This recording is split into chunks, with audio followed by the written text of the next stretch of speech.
7 urte aurkitu zuten Santutxuko irakurleek haien txokoa. 7. urte antolatzen da irakurlearen tartea Euskaltegian bertan. Antolatzaileei hasieratik iruditu zitzaien ideia ona izango zela, irakurlearen ohiko txokoa egin beharkoan saio irekiak egitea eta moderatzaileak ere literaturaren munduko pertsonak izatea. Asapala Euskara Alkarteak antolaturiko ekimena da hau. Txoko honek gero eta jende gehiago biltzen badu ere, antolatzaileek argi daukate garrantzitsuena ez dela kopurua baizik eta ohitura sortzea, irakurtzeko eta txokora joateko grina piztea alegia. Gure gehien baten gaina interesatzen dakuna esan hainbeste saio handiz eta jende asko etortzea. Osan ohitura bat sortzea, interes konkretu bateko jende batentzako referente bat eukitzea, hemen auzoan berton, literatura kasu honetan, eta literatura zalentzako referente bat, balantzimein badakizea hemen daukela txokotxu bat, tartetxu bat, euren tartea. Aurten, Usue Alberdi eta Katix Agirre dira irakurlearen tartea sarduratzen direnak. Gainera, gonbidatu eta txokora hurbiltzen diren irakurleen artean, harreman berezia sortzen da eta azkenean elkarri egiten diote ekarpena. Bada, pare bat 3 urtean zure buruan bakarrik dauden gauzak eta batean jendeak bere ikuspegia ematen dizut, askotan ez datorrena bat, ez? Zure ideakin idatzi zendunean eta asko ikasten da. Eta gainera, konturatzen naiz, liburua askotan esaten da gaur egun ez dela nahikoa idazteakin esplikatu egin behar dela, azaldu egin behar dela idatzi dan hori. Baina egia da batzutan, esplikatzen hasten zeranean ulertzen dituzula intuitiboki indako prozesuak. Askotan nahi gabe dituzunak, baina askotan atzean badaukatenak arrazoi bat, eta hori asko gustatu zait jendeakin hitz egin ala. Ibilbide luzeko ekimena izanik, anekdotak ere badaude kontatzeko. Hemen handu lertxundi onda birritan, eta lehenengoan, Julen Gairu egon moderatzaile, eta derrepende Julen itorri jakon mezu bat, mobilera. Eta ez da egizar, eta Julen handu komentatzen zo zer da. Barrez biak eta, ze pasa bat. Gero akaba gendunean komenta gendunean, benda. Zauzkun Juleneri, mezu janteko mezu esan izango zanaita, orduentza anebola, eta handu bat zibil izan hor kontuaz. Azken finean, helburu nagusia jendea irakurtzera bultzatzea da. Nik uste importantea jendea liburuetara edo irakurtzera hurbiltzea dela, ez? Eta beti azkenean literatura darian ere askotan ez da literaturaz hitz egiten edo narrazio teknikez, edo askotan hitz egiten da gaiaz. Eta gaur pentsatzen dut askoz gehiago hitz egingo dela politikaz, kazetari ofizioaz baino, eta askotan idazletzaz baino askoz gehiago hitz egiten da idazlea jorratu duen gaiaz. Eta gero nire kasuan egia esan gaur ez dut lan handirik ingo, Imanol aurkeztu eta hasierako puntua jarriko eta besterik ez. Bestetan normalean egiten dut izpidea eman askotan, igual bestela idazleak esango ez lituzken gauzak eta igual justu literaturan alderdi hori pixkat destripatzeko edo ez barruko gauzak ateratzeko. Istorio askoren entzule izan dira txoko honetako hormak, baita Loiolako egien testigu ere. Imanol Muruak eskaini die aukera hori, azken hau Santutxuko irakurlearen tartera hurbildu baita, etaren azken suetena eman zenean, Otegiren, Egigurenen eta Urkulluren arteko batzar eskutuen inguruan kontatu ez zena kontatzeko. Nik berrian lan egiten un politika sailean prozesua, Loiolako prozesu osua gertatu zanean, jarraitu nuen, saiatu ginen jarraitzen gertatzen nahi zena, eta genekin gutxiaren barruan ikuste genuen oinarriak bazitula eta aurrea joango zela zailtasunak ere bazeduela konturatzen ginen arren, geneukan konfiantza emaitza onda izango zula. Orduan dana ikutara joan zanean eta prozesuri gabe eta pakeri gabe gelditu ginean, galdera hori gelditu zitzaidan, jende asko geldituko zitzaiona, herritar asko geldituko zitzaiona, eta nahi kazetari bezala ere hor gelditu zitzaiana, ez? Zer Montre gertatu da, konpontzeko zorilan zeona berriro pikutara joteko, ez?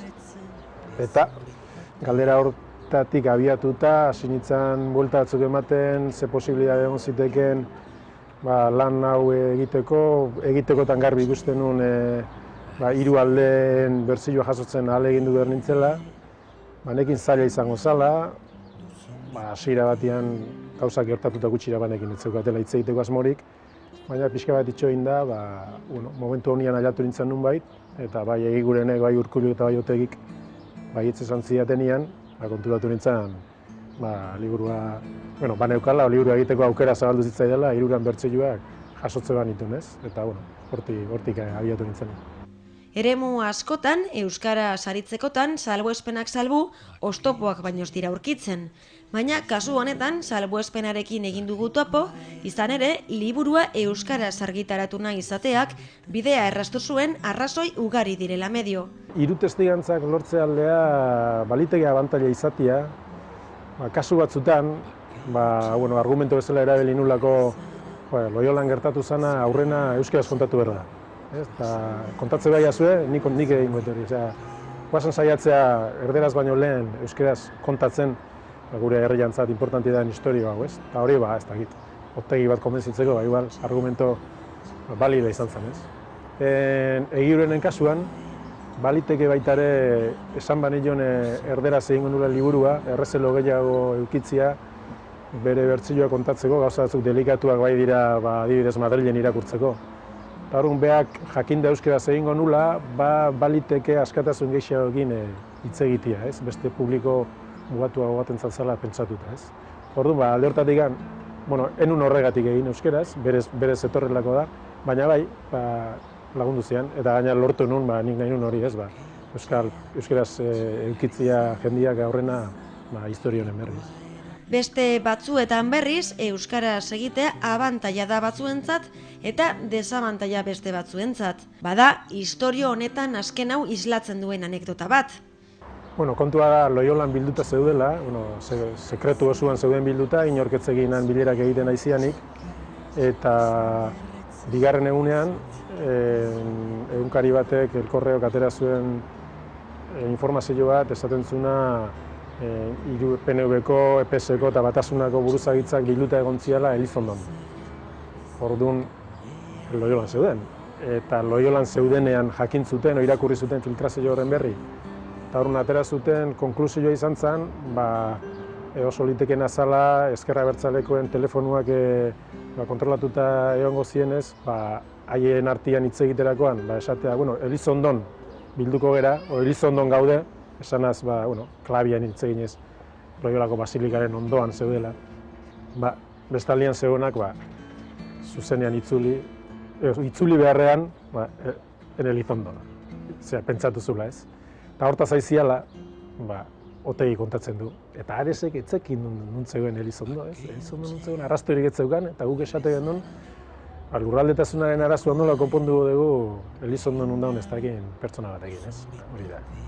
Liburu honen anekdotaik, arrakastatzuena, jendeak behintzat guztuena komentatu izan duena. Liburuak kontatzen duen negoziaketa prozesuak utz egin bazuen ere, garai hartan emandako aurrera pausoek fruituak eman ditzakete, etorkizunean, eta baliteke gainera etorkizun hurbilean izatea.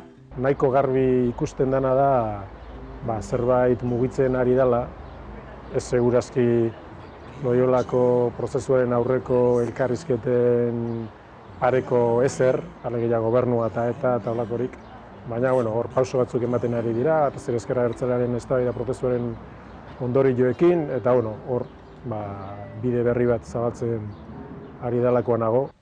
Azken datuen arabera, litekena da datozen hauteskundeetan Alderdi Popularra suertatzea garaile, Alderdi Sozialista berriz oposizioan geratuz.